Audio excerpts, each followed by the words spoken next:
سرحدوں کی قید ختم، مارخور سرگرم۔ جی ہاں بالکل، بھارتی خفیہ ایجنسی را کے 3 اہلکار ایران میں گم ہو گئے۔ انہیں زمین کھا گئی یا آسمان نگل گیا، ابھی تک کچھ پتہ نہیں چل سکا۔ یہ سارا معاملہ کیا ہے؟ انہیں کس نے اغوا کیا؟ وہ کہاں گم ہو گئے؟ عامر رضا سے جانتے ہیں۔ جی عامر بھائی، بھارتی خفیہ ایجنسی را کے وہ ایجنٹ جو ایران کے تھرو بلوچستان داخل ہوتے تھے اور پاکستان میں دہشت گردی پھیلانے میں ایک کردار ادا کرتے تھے، ان کے گم ہونے کی خبریں زبان زد عام ہیں۔ یہ سارا معاملہ کیا ہے؟ ہمارے ناظرین کو بتائیے گا۔ اچھا، سب سے پہلے تو مارخور جو ہے اس کا عالمی دن منایا گیا ہے، صرف 2-3 دن پہلے کی بات ہے۔ اور عدیل صاحب، آپ تو خیر پڑھے لکھے آدمی، آپ سمجھتے ہیں اس بات کو۔ مارخور کی خوراک کیا ہوتی ہے، کھاتا کیا ہے؟ بہت کم لوگوں کو پتہ ہے کہ یہ وہ بکرا ہے یا وہ جانور ہے جو سانپ کا سر کچل کر چبا جاتا ہے۔ بالکل، اتنا زہر ہوتا ہے سانپ کے اندر۔ اور میں ہمیشہ کہتا ہوں کہ بھارت اس خطے کا وہ خطرناک سانپ ہے جس کے 1 نہیں 2 نہیں کئی منہ ہیں، اور اس کا ایک منہ جو ہے ایران میں بھی کھلتا تھا، بالکل، جس کو اب بند کر دیا گیا۔ ہم نے پاکستان ایران ریلیشن پر اور نیوکلیئر پروگرام پر اور ڈیفنس پر بات کی تھی، تو میں نے آپ سے یہ بات کہی تھی کہ ایرانی سپریم کمانڈر کے ساتھ جو ملاقات ہوئی اس میں فیلڈ مارشل کا موجود ہونا، سید عاصم منیر کا موجود ہونا میں نے حز بات تھی۔ اس کو سمجھنا چاہیے کہ بھارت کے وہ 3 لوگ تھے جو کلبھوشن یادو کی طرح بلوچستان میں آتے، جہاں پر آتنک پھیلاتے۔ آتنک ان کی زبان کا لفظ ہے، اس لیے جان بوجھ کر میں استعمال کرتا ہوں، وہ بھی ہمارا پروگرام دیکھتے ہیں۔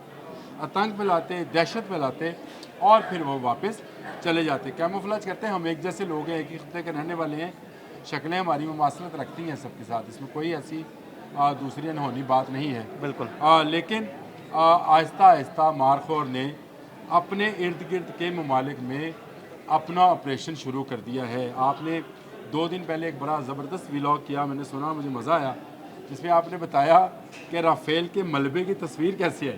بالکل، یہ بڑا انفارمیٹیو تھا، اور یہ انفارمیٹیو بھی تھا، اور اس کے ساتھ ساتھ انڈینز کے لیے الارمنگ بھی ہے کہ بھائی آپ جہاں پر بھی ہیں، آپ چاہے افغانستان میں آپریٹ کرتے تھے، چاہے ایران میں آپریٹ کرتے تھے، چاہے بلوچستان میں کرتے تھے، بنگلہ دیش میں کرتے تھے، نیپال میں کرتے تھے، سب جگہوں پر آپ کا سر کچلنے کے لیے، سانپ کا سر کچلنے کے لیے مارخور موجود ہوگا۔ مل صاحب، سب سے زیادہ ان کے را کی جو آپریشنز ہیں اگینسٹ دا ISI، وہ سب سے زیادہ ہولڈ کہاں پہ ہوتے تھے؟ نیپال میں۔ بالکل، اور نیپال میں ہم ان کا سر کچل چکے ہیں، اور آج نیپالی بھارتیوں کا نہ نام سننا چاہتے ہیں، نہ ان کے ساتھ بات کرنا چاہتے ہیں، حتیٰ کہ ان کو ویزا دینے کو بھی تیار نہیں ہے۔ اس کے بعد دوسرا بڑا آپریشن سینٹر ان کا جو تھا وہ بنگلہ دیش تھا۔ بنگلہ دیش سے جس طرح سے حسینہ واجد اور اس کے کرندوں کو نکالا گیا، جس طرح سے مجیب الرحمان غدار کے بت گرائے گئے، جس طرح سے غداری کا بت وہاں گرا دیا گیا، اس کے بعد اب دوبارہ وہاں پر یہ سانپ اپنا پھن نہیں پھیلائے گا۔ تیسرے نمبر پر افغانستان تھا۔ افغانستان میں یہ سانپ بہت زیادہ مچل رہا تھا، اور افغانستان کے وزیر داخلہ کے وہاں جو بھی کہہ لیں اس کو 6 اور 7 مئی کو وہ انڈیا میں موجود تھے، لیکن پھر چائنا نے بلایا، نہ صرف ہمارے وزیر خارجہ وہاں گئے بلکہ افغان وزیر خارجہ بھی جو ہے وہاں پہنچے، اور اس کے بعد سے افغانستان والی بیٹری نیوٹرل کر دی ہم نے۔ بالکل، نیوٹرل سمجھ بلکہ نہیں ان کے ایک کمانڈر کا بیان بھی کل آ چکا ہے کہ وہ پاکستان کے ساتھ ہیں۔ اچھا، اس کے بعد ان کا اس سانپ کا ایک پھن پنپ رہا تھا ایران کے اندر۔ ایران سے ہمیں ہمیشہ یہ توقع رہی ہے کہ وہ ان بھارتیوں کے خلاف ہمارے ساتھ دے گا، اور الحمدللہ اب ایران نے یہ فیصلہ کر لیا ہے، اور ایران اس وقت بھرپور ساتھ دے رہا ہے پاکستان کا۔ تو پاکستانی مارخور یا پاکستانی جو عسکری ذرائع ہیں، ان کی ریچ اپنے ارد گرد کے نہ صرف تمام ممالک میں موجودگی ظاہر کرتی ہے، بلکہ یہ بھی ظاہر کرتی ہے کہ ان کی مکمل گرپ ہے۔ اس وقت انڈین را کے 3 ایجنٹس جو ہیں وہ غائب ہوئے ہیں۔ بھارت یہ خبر دبانا چاہتا تھا، بھارت کیونکہ سمجھتا ہے اس بات کو کہ یہ خبر دبنی چاہیے، بھلا ہو ان 3 لوگوں کی فیملیز کا جو باہر آئی، اور انہوں نے بتایا کہ ہمارے 3 جو گئے تھے ابھی تک واپس نہیں آئے، اور ایران یہ تسلیم کرتا ہے کہ وہ ہمارے پاس آئے نہیں ہیں۔ اگر وہ بھارت سے چلے تھے، ایران پہنچے نہیں ہیں، راستے میں کہاں گئے ہیں؟ تو راستے میں وہ کسی اچھے سیف ہاؤس میں چلے گئے ہیں، جہاں سے مزید معلومات ہمیں ملیں گی۔ اور آنے والے دنوں میں آپ دیکھیے گا، میں نے آپ سے کہا تھا کہ افغان بارڈر بھی محفوظ ہو جائے گا، ایران بارڈر بھی محفوظ ہو جائے گا۔ وزیر داخلہ سید محسن رضا نقوی جو ہیں وہ ایرانی ہم منصب سے مل کر طے کر رہے ہیں کہ خاص دنوں میں جو ہے ایران کا بارڈر 24 گھنٹے کھلا رہے گا۔ اس کا مطلب یہ ہے کہ جو ہم نے اپنی فیلڈنگ لگانی تھی ایران کی طرف بھی اور پاکستان کی طرف بھی، اس کو مکمل کر چکے ہیں۔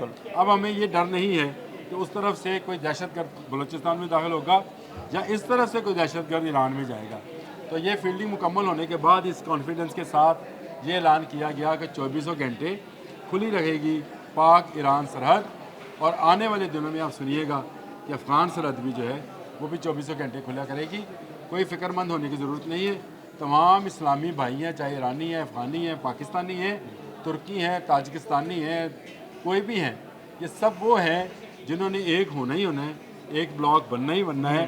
اس کی ابتدا ہو گئی ہے، شکر الحمدللہ۔ ہمارے وزیر اعظم اور ان کے ساتھ ان کی کیبنٹ اور فیلڈ مارشل کا دورہ جو ہے تمام ممالک کا انتہائی کامیاب رہا ہے اور اچھا رسپانس مل رہا ہے، اور سینہ ٹھوک کر ہم کہہ رہے ہیں، بتا رہے ہیں کہ ہم نے اتنے جہاز گرائے ہیں، ہم نے بھارت کو ناکو چنے چبوائے ہیں، اور ابھی اس سارے بلاک کے اندر میں نے آپ کو جس طرح سے ملکوں کے نام لیے ہیں، نیپال کا، بنگلہ دیش کا، بھوٹان کا، مالدیپ کا، ان سب نے بھی شامل ہونا ہے، اور ایک بڑا بلاک بننے جا رہا ہے جو صرف اور صرف اس شیطان، اس سانپ کا سر کچلنے کا کام آئے گا، اور مارخور اس سارے عمل کو لیڈ کیا کرے گا۔ بالکل، بہت شکریہ عامر بھائی۔ جی ہاں بالکل، مارکو اور اس سارے عمل کو لیڈ کرے گا اور بھارتی سانپ کا سر کچل دیا جائے گا۔ عامر رضا اور عدیل احمد کو اجازت دیجیے گا، اللہ حافظ۔